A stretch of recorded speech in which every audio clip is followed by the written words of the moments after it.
అన్న చెప్పండి, ఒక 8 days మాత్రమే ఉన్నాయి ఎలక్షన్స్కి. ఇప్పుడు పిఠాపురంలో ఇప్పుడు మీ పార్టీ వైఎస్ఆర్ కాంగ్రెస్ పార్టీ వంగా గీత గారిని ఓడిస్తా అన్నాడు పవన్ కళ్యాణ్. అది జరగని పని అండి. అది పవన్ కళ్యాణ్ గీత కనబడించడం జరగని పని. పిఠాపురం నెగ్గేది వైఎస్ఆర్సీపీ ఖచ్చితంగా నెగ్గుతుందండి.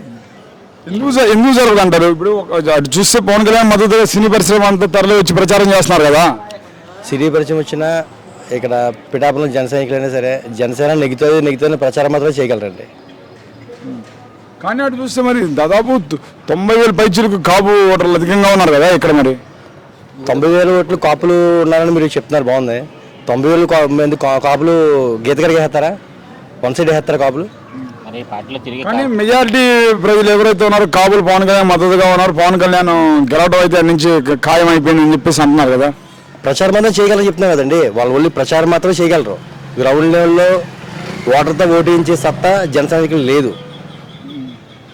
మరి పోల్ మేనేజ్మెంట్లో అయితే మీరు ముందున్నారంటారా గీత గారు? ఖచ్చితంగా అండి, ఖచ్చితంగా. రేపు ఎలక్షన్ జరిగిన తర్వాత కౌంటింగ్ తెలుస్తుందండి.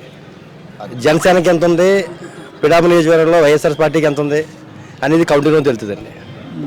కానీ అటు చూసినట్లయితే ఇప్పుడు ఎంతవరకు ఎఫెక్ట్ ఉండదు అంటారా? ఇప్పుడు అటు చూస్తే ఏదైనా సినీ పరిశ్రమ వాళ్ళందరూ ఇప్పుడు జబర్దస్త్, ముఖ్యంగా జబర్దస్త్ కమెడియన్స్ మొత్తం ఎక్కడ ప్రచారం చేస్తున్నారు. ఎఫెక్ట్ పడదంటారా సార్ ముఖ్యంగా మీ పార్టీ పైన? సినిమా వాళ్ళు ఏం చేయగలరండి? రోడ్ షో చేసుకుంటూ అలాగా ఇలా చేతులు పూర్తి పోగలరు తప్ప ఓటర్ దగ్గరికి వెళ్ళి ఓటు జనసేనకి వేయండి అని చెప్పేసి ఓటు వేయించగలరా? వాళ్ళు ఓటు వేయించగలరా? వాళ్ళు ఏ డబ్బులకు వస్తారు, ప్యాకేజ్ తీసుకుంటారు, ప్రచారం చేసుకుంటూ పోతారు. మా పిఠాపురం జనంలో కూడా హైదరాబాద్ వెళ్ళి చూడడం అంటే చాలా కష్టంతో కూడిన పని. ఈ రూపంలో జరిగిన పిఠాపురంలో సినీ యాత్రలతో ఫోటోలు దిగడానికి వాళ్ళకి అవకాశం కల్పించారు పవన్ కళ్యాణ్ గారు. కానీ చివరిగా మాట చెప్పండి, ఇప్పుడు అటు చూస్తే సీఎం జగన్ని ఈసారి పాతాళం తొక్కుతే అని అంటున్నాడు పవన్ కళ్యాణ్.